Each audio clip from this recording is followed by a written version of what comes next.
A woman was tired of her husband coming home drunk late every night, so she got clever and made a new rule for him. When the man would stumble to the front door, she would blow through the keyhole so I know if you've been drinking or not, and if so, I'm not letting you in. Well, a week goes by of this new rule, and the old man is tired of sleeping on the porch, so he comes up with a plan. He is going to mask the smell of alcohol by eating a can of tuna. So he gets really drunk one night, pulls up in the driveway, and before he steps out, he devours a can of tuna. The man walks up to the front door, and the usual voice comes from the other side, "Blow through the keyhole." The man grins and does as she says, and he hears a scream, followed by, "Damn it! You quit one bad habit to start another! You've been bloody kissing that bloody Frida from the fish shop!" There were 3 guys who were up in a small plane. For some strange reason, they decided to drop something from the plane's cockpit. One guy dropped a rock, another dropped a brick, and the last dropped a grenade. When they got back on the ground, they were walking down the street, and they saw a woman crying. Being the gentlemen they are, they went up to ask her why she was crying. She said, "A rock fell from the sky, landed on my cat, and now my cat is dead." The men said they were very sorry to hear that and walked away. The next house they came across a little further down the road, there was another woman crying. Being the gentlemen they are, they walk up to her and ask her why she was crying. She said, "A brick fell from the sky, landed on my dog, and now my dog is dead." The men said they were very sorry to hear that and walked away. The next house they came across a little further down the road, there was a man laughing his head off. Wondering what was so funny, they went up to ask him. After they asked him, he replied, "I had a very hot curry last night, and when I bent over to get the newspaper this morning, I broke wind, and my whole house blew up." The day after a man lost his wife in a scuba diving accident, he was greeted by 2 grim-faced policemen at his door. "We're sorry to call on you at this hour, Mr. Wilkins, but we have some information about your wife." "Well, tell me," the man said. The policeman said, "We have some bad news, some good news, and some really great news. Which do you want to hear first?" Fearing the worst, Mr. Wilkins said, "Give me the bad news first." So the policeman said, "I'm sorry to tell you, sir, but this morning we found your wife's body in the bay." "Oh, my God," said Mr. Wilkins, overcome by emotion. Then, remembering what the policeman had said, he asked, "What's the good news?" "Well," said the policeman, "when we pulled her up, she had 2 5-pound lobsters and a dozen good-sized Dungeness crab on her." "If that's the good news, then what's the great news?" Mr. Wilkins demanded. The policeman said, "We're going to pull her up again tomorrow morning." A guy is walking down the street and suddenly notices that his watch has stopped working. As he stands there musing over this discovery, he notices that the display window of a nearby shop has several dozen watches and clocks in it. The man steps inside the door of the shop and asks the proprietor, "Excuse me, my watch has stopped working. I wonder if you can repair it for me?" The proprietor looks up from his desk and says, "What are you talking about?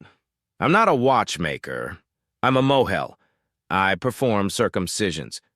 Confused, the gentleman asks, "Well, then why do you have so many watches and clocks in your window?" The mohel calmly replies, "What would you prefer that I display?" A man has the opportunity to win $1 million if he can cross the Atlantic in a 16-foot sailboat. The people sponsoring the challenge give the man 2 choices of what he can bring on the boat to assist him.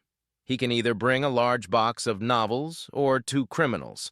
However, the people running the competition get to choose what the books are and who the criminals are. The man realizes there could be benefits to either choice. Perhaps the box of novels could be about sailing or survival. On the other hand, the criminals could be experienced in sailing or survival. He decides the most important thing about either is going to be how heavy they are. He is going to be using a really small boat, and too much weight could slow him down or cause him to sink. In order to figure out which one will benefit him the most, he decides to weigh the pros and cons. Pedro and Maria got married. Pedro was a man about town, so to speak, but Maria was very naive and uninformed about the birds and the bees. Pedro was a poor working man and could not afford to take time off for a honeymoon.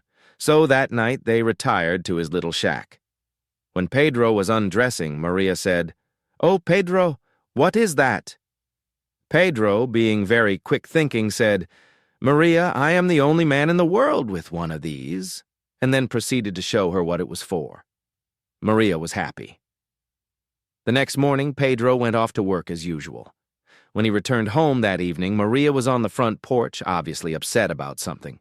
"Pedro, you told me that you were the only man in the world with one of those, and I saw Gonzales, the gardener, changing his clothes behind the shed, and he had one too." Thinking fast, Pedro said, "Oh, Maria, Gonzales is my very best friend. I had two of them, so I gave him one. He is the only other man in the world with one of those, Maria accepted his answer, and they did their thing again that night. Pedro went off to work again the next morning, and when he returned home, Maria was very upset, stamping her foot on the porch. Pedro said, "Maria, what is the matter now?" "Pedro, why did you give Gonzales the best one?" Three men stopped for lunch on a construction site while working on the 10th floor. The first one, Chang from China, says, "I am so bored with what I have been having for lunch. If I have noodles again for lunch, I'm just going to jump off the building."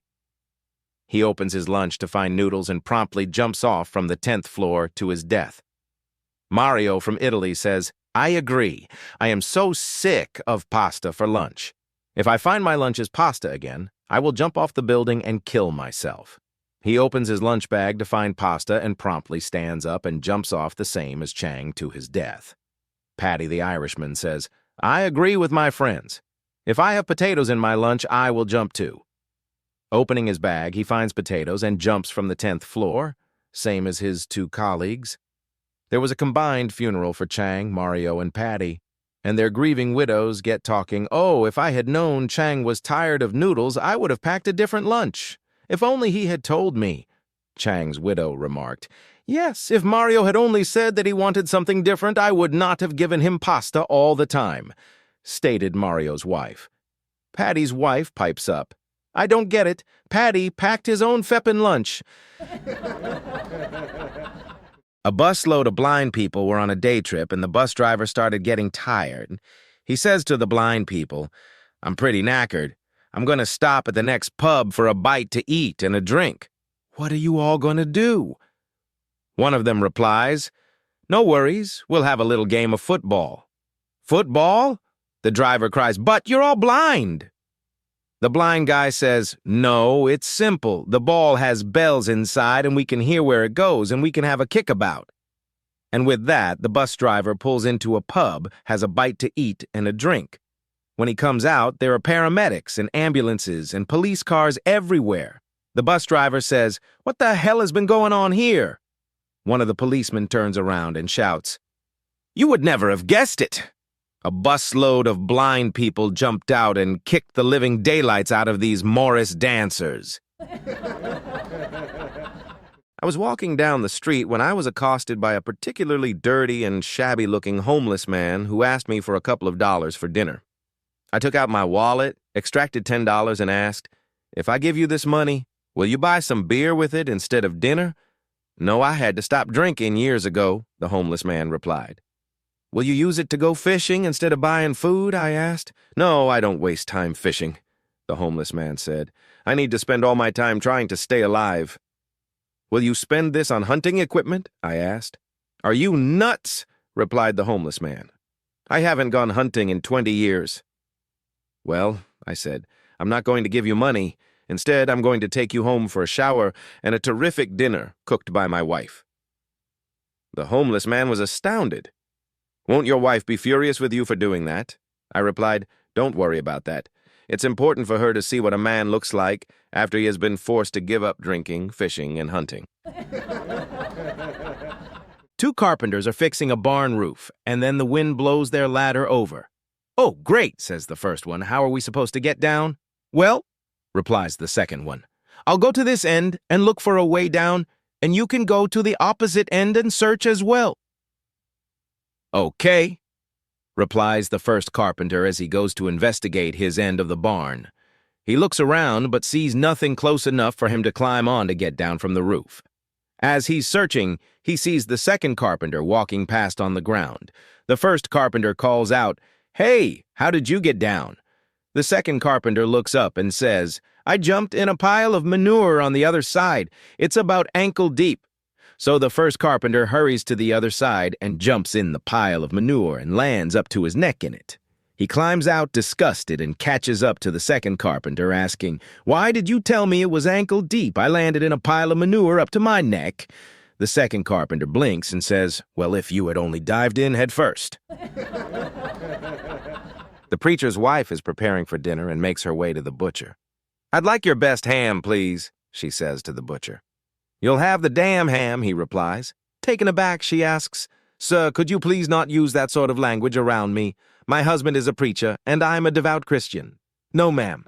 I think you misunderstood. That's the name of our best ham, the damn ham." "Oh," she replies. "Well, I'll take the damn ham." Later, as she's preparing dinner, her husband arrives.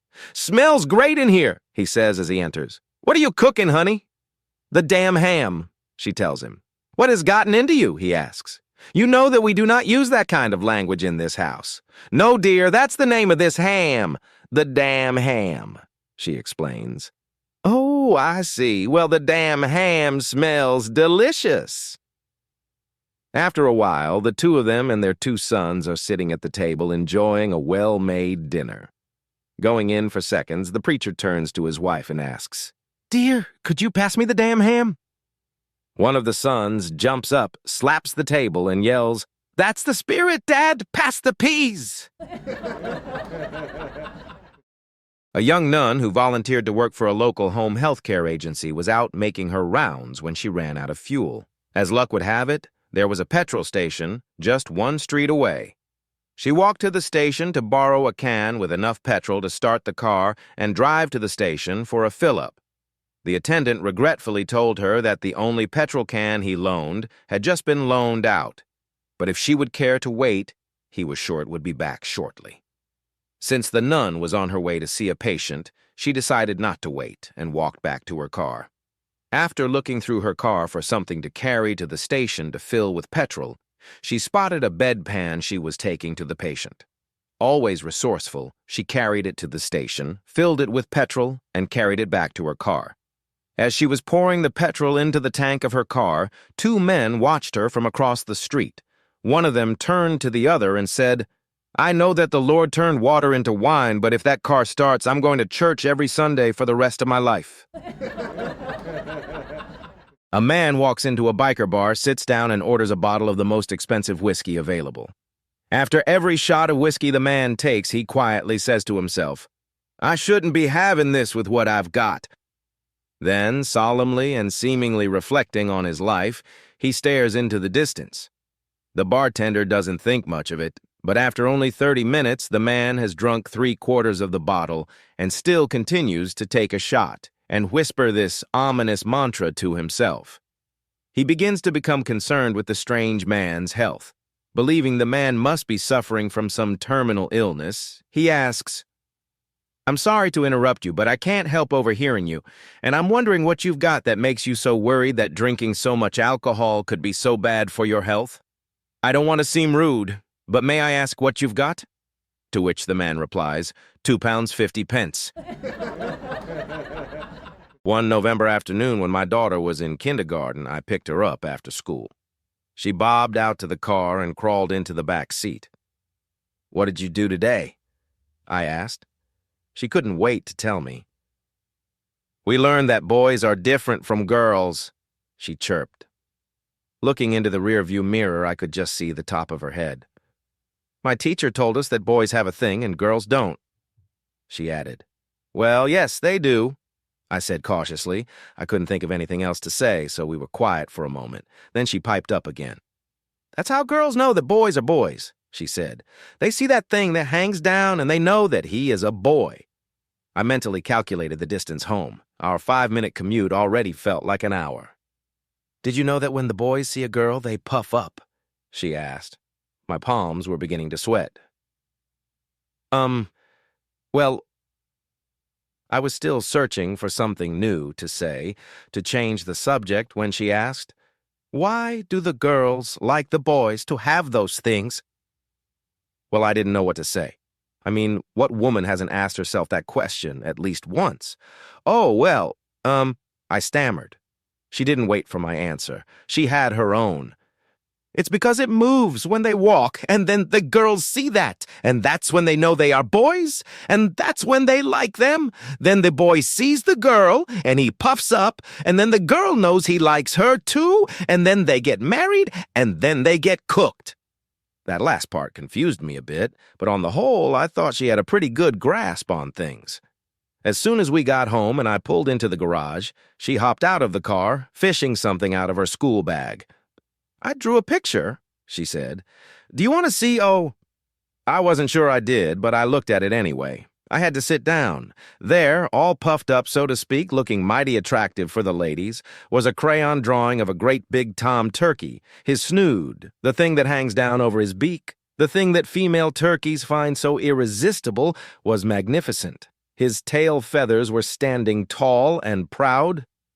She was a little offended that I laughed so hard at her drawing, and I laughed until I cried. But when I told her I loved it, and I did, she got over her pique. That was the end of that, for her anyway, but I'm not so lucky. Every year I remember that conversation. And to be honest, I haven't looked at a turkey or a man the same way since. Two guys grow up together, but after college, one moves to New York and the other to Washington. They agree to meet every 10 years in Florida to play golf and catch up with each other. At age 32, they meet, finish their round of golf, and head for lunch. Where do you want to go? Hooters. Why Hooters? They have those servers with the big boobs, the tight shorts, and the gorgeous legs. You're on. At age 42, they meet and play golf again. Where do you want to go for lunch? Hooters. Again, why? They have cold beer, big screen TVs, and side action on the games. Okay. At age 52, they meet and play again. So, where do you want to go for lunch? Hooters. Why? The food is pretty good and there's plenty of parking. Okay. At age 62, they meet again. After a round of golf, one says, where do you want to go? Hooters. Why? Wings are half price and the food isn't too spicy. Good choice. At age 72, they meet again.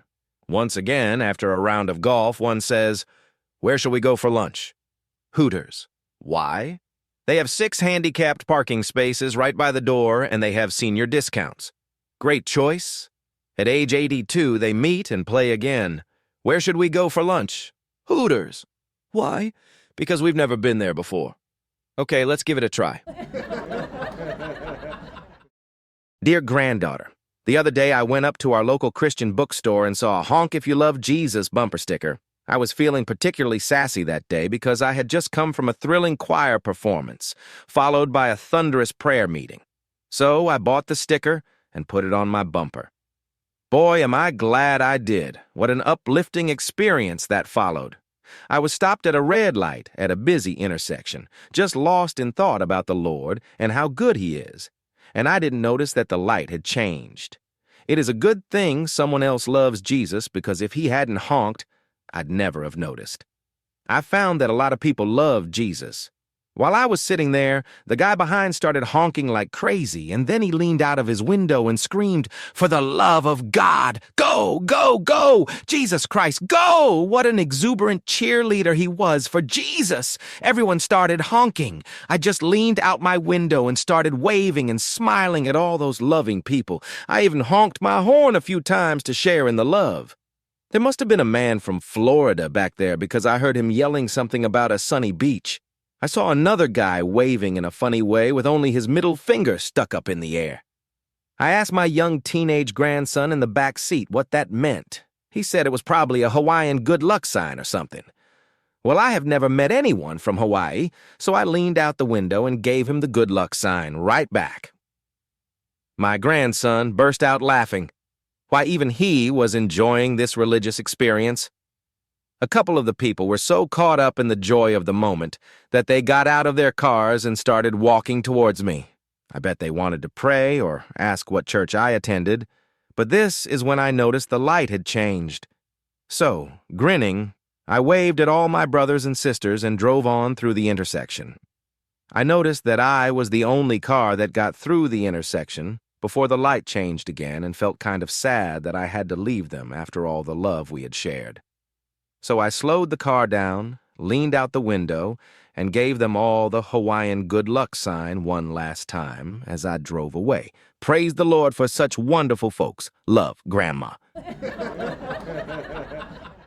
Three guys who embellished the truth are talking to each other one night in a bar. The first one said, "I once was in the woods and 4 lions came to me, and I had 1 gun, 1 bullet, and 1 steel plate. So I tossed the plate in the air, shot the plate, broke it into 4 pieces, and each piece pierced the lions, and they died." The second one said, "Me too, but there were only 2 lions, and I had no plate. So I pulled a hair from my head, tossed it in the air, shot it, got in half, and each half killed a lion." The third one said, "Me too, but there was only 1 lion, and I had nothing else but the bullet and the gun, so I shot, missed, and got eaten." An old man, Mr. Goldstein, was living the last of his life in a nursing home. One day he appeared to be very sad and depressed. Nurse Lisa asked if there was anything wrong. "Yes, Nurse Lisa," said Mr. Goldstein. "My private part died today, and I am very sad." Knowing her patients were forgetful and sometimes a little crazy, she replied, "Oh, I'm so sorry, Mr. Goldstein. Please accept my condolences." The following day, Mr. Goldstein was walking down the hall with his private part hanging out of his pajamas when he met Nurse Lisa. "Mr. Goldstein," she said, "you shouldn't be walking down the hall like that. Please put your private part back inside your pajamas." "But, Nurse Lisa," replied Mr. Goldstein, "I told you yesterday that my private part died." "Yes, you did tell me that. But why is it hanging out of your pajamas?" asked Nurse Lisa. "Well," he replied, "today's the viewing." A priest and a taxi driver were waiting in line for judgment at the pearly gates. The taxi driver was first. He went to St. Peter and said, "I am Brandon Wilson, taxi driver in New York for 15 years. St. Peter looked at his list and smiled. "Welcome, Mr. Wilson. Take this silken robe and this golden staff and enter the gates of heaven." The taxi driver walked through the gates wearing his silken robe and bearing his golden staff. The priest then walked to St. Peter and boomed, "I am Father Dan Snow, who has preached at St. Mary's Church for 50 years. St. Peter looked at his list and smiled. "Welcome, Mr. Snow. Take this wool robe and this wooden staff and enter the gates of heaven." "Wait a minute," the priest said. "Why does the taxi driver get a better robe and staff than me? I've spent almost my whole life dedicated to the church." "Up here we work by results," said St. Peter. "While he drove, people prayed. While you preached, people slept." A TV crew decides to visit a 100-year-old man living alone in a cabin in the woods. When they go there, they see he is chopping wood and carrying it all by himself. He is active and healthy and has the body of a 40-year-old man. They ask him, "What is your secret?" And the old man tells them a story. 70 years ago, there was a huge blizzard that came out of nowhere. It was winter, but it wasn't too cold for a week, and it was only lightly snowing when suddenly the wind started blowing, and the snowing intensified. I went outside to call my dog when I barely saw a weak light coming from the woods. Surely someone got lost and was now trying to find a way to safety. I started calling for my dog, but I knew the lost person would hear me. Sure enough, the light started getting stronger and stronger until finally I could see a silhouette of a man holding a flashlight. When he came close enough, I ran to help him. You couldn't see more than 20 feet, and I didn't want to risk getting myself lost as well. I helped the man get inside the cabin, and my dog ran in few seconds later. I closed the door with great difficulty because the wind was blowing so hard. I then helped the man get his jacket and boots off and sat him next to the fireplace. The man was in shock, but without injuries. I poured both of us a glass of whiskey to calm down and then a bowl of stew I was preparing. The man calmed down and started thanking me. He said he really thought he was a dead man until he heard me calling my dog. He gathered the last bits of his energy and walked towards the voice. When we finished eating, we decided to both go to bed. But I only had one bed, so we would have to share.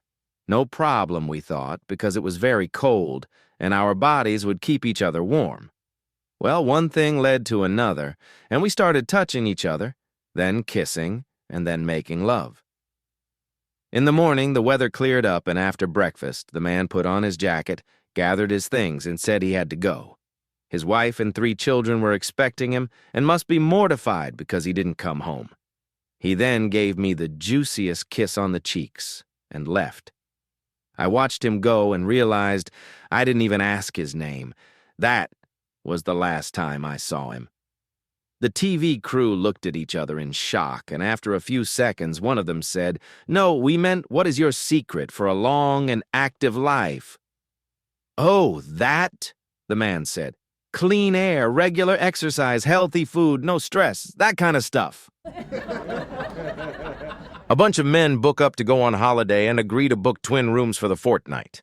No one wanted to room with Bob because he snored so badly. They decided it wasn't fair to make one of them stay with him the whole time, so they voted to take turns.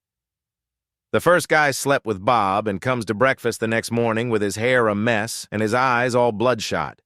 They said, "Man, what happened to you?" He said, "Bob snored so loudly, I just sat up and watched him all night." The next night, it was a different guy's turn. In the morning, same thing, hair all standing up, eyes all bloodshot. They said, "Man, what happened to you? You look awful." He said, "Man, that Bob shakes the roof with his snoring. I watched him all night." The third night was Fred's turn. Fred was an older guy, a real man's man. The next morning, he came to breakfast, bright-eyed and bushy-tailed. "Good morning," he said. They couldn't believe it. They said, "Man, what happened?" He said, "Well, we got ready for bed. I went and tucked Bob into bed, patted him on the ass, and kissed him goodnight. Bob sat up and watched me all night." The CIA has lost track of one of their agents, Murphy, and sends a spy hunter to find him.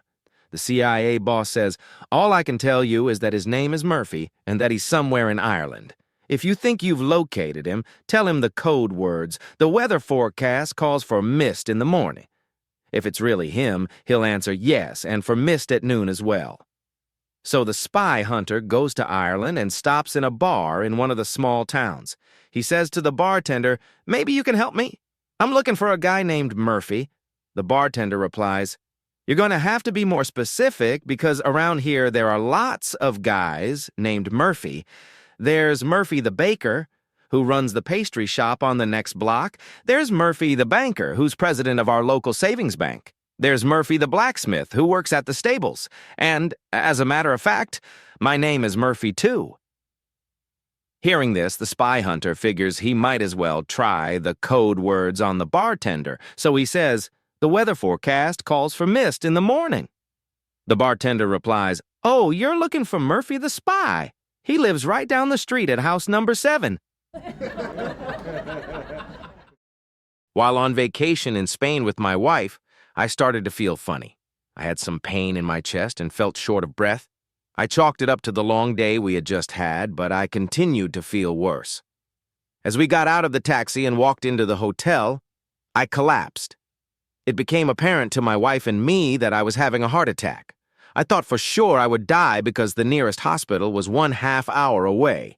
Suddenly from the back room came a woman wielding defibrillators. She shouted to the other staff to help, and they ripped off my shirt and restarted my heart right there in the hotel. The ambulance arrived 20 minutes later, but thanks to this amazing woman, my life had been saved. I spent the night in the hospital, but I got out around noon the next day. I went back to the hotel to thank this woman, but they said she was the manager of the bar opposite the hotel where she doubled up her time as a doctor. So I popped over to offer my thanks. I said, "I'm amazed that bar has a part-time doctor as skilled as yourself." She replied, "No one expects the Spanish Inn physician."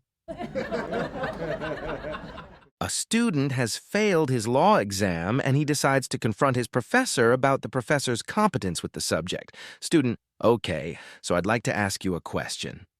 If you can give me the correct answer, I will accept my marks as they are. If you can't give me the correct answer, however, you'll have to give me an A." Professor, all right. So what's the question? Student, what is legal but not logical, logical but not legal, and neither logical nor legal? The professor racks his famous brain but just can't crack the answer. Finally, he gives up and changes the student's failing mark into an A as agreed, and the student goes away, very pleased. The professor continues to rack his brain over the question all afternoon, but still can't get the answer. So finally, he calls in a group of his brightest students and tells them he has a really, really tough question to answer. What is legal but not logical, logical but not legal, and neither logical nor legal? To the professor's surprise and embarrassment, all the students immediately raise their hands. "All right," says the professor, and asks his favorite student to answer. "It's quite easy, sir," says the student. "You see, you are 75 years old and married to a 30-year-old woman, which is legal but not logical. Your wife has a 22-year-old lover, which is logical but not legal. And your wife's lover failed his exam, but you've just given him an A, which is neither legal nor logical."